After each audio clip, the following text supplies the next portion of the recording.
తిని తిని తిని తిని పిల్లలు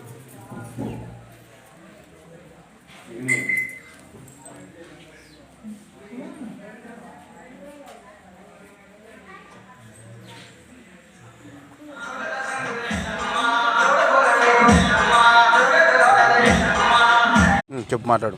నల్లజరు మండలంలో ఊరువాయి మా ఇట్లా దేవస్థానంలో ఇక్కడ జరగదు బాగా జరుగుతుంది, బ్రహ్మాండం జరుగుతుంది. ఇక్కడ ఉండేది ఏందన్నా అక్క చెల్లెళ్ళు బాగా కలుస్తారు, మగవాళ్ళు బాగా కలుస్తారు, బండ్లు గిళ్ళు కట్టుకొని ఇస్తారు, వాళ్ళు బాగా వస్తారు. ఇక్కడ ఎన్టీవీది టీవీ నైన్. మీ పేరు అంతా స్టార్ట్ చేసుకో. నా పేరు శివశంకర్, ప్రభుత్వ ఉపాధ్యాయులుగా పనిచేస్తున్నా. ఈ నల్లజరు మండలం ఓరువాయి గ్రామంలో అతి పురాతనమైన దేవాలయాల్లో ఒకటిగా పేరొందినటువంటి శ్రీ రేణుకా ఎల్లమ్మ అమ్మవారు సాక్షాత్ ఇక్కడ వేంచేసి ఉన్నారు. మరి ఈ యొక్క కార్యక్రమం చాలా ఏళ్ళుగా కొనసాగుతుంది.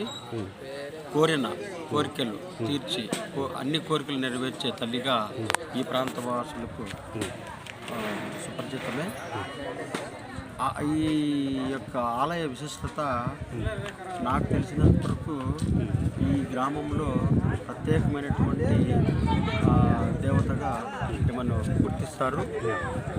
ప్రతి ఒక్క ఈ ఓరువాయి గ్రామానికి సంబంధించిన 12 గ్రామాల ప్రజలు ఈ యొక్క రేణుకా ఎల్లమ్మ జాతరను అతి పవిత్రంగా భావించి ప్రతి ఒక్కరూ జ్యోతులు బోనాలతో అమ్మవారికి మొక్కులు తీర్చుకుంటూ ఉన్నారు. ఈ సాంప్రదాయము చాలా మంచిదే. భవిష్యత్తులో కూడా ఈ ఆలయం ఇంకా మరింత అభివృద్ధి చెంది పరిసర ప్రాంతాల భక్తులు వచ్చే విధంగా తోడ్పాటు చేస్తే, మరీ ముఖ్యంగా ఈ గ్రామానికి చెందినటువంటి మాజీ మంత్రి పల్లి రఘునాథ్ రెడ్డి, అలాగే పుట్టపర్తి ఎమ్మెల్యే మేడం గారు కూడా ఉన్నారు. వారు ప్రత్యేకమైనటువంటి శ్రద్ధ చూపిస్తే మరి ఈ ఆలయం ఇంకా మరింత అభివృద్ధి చెందేదానికి వీలుంది. ఇలాంటి కార్యక్రమాలు మున్ముందుగా జరిపి హిందువుల యొక్క మనోభావాలను మనము అభివృద్ధి పరచవలసిందిగా తెలియజేస్తున్నాం. Thank you sir.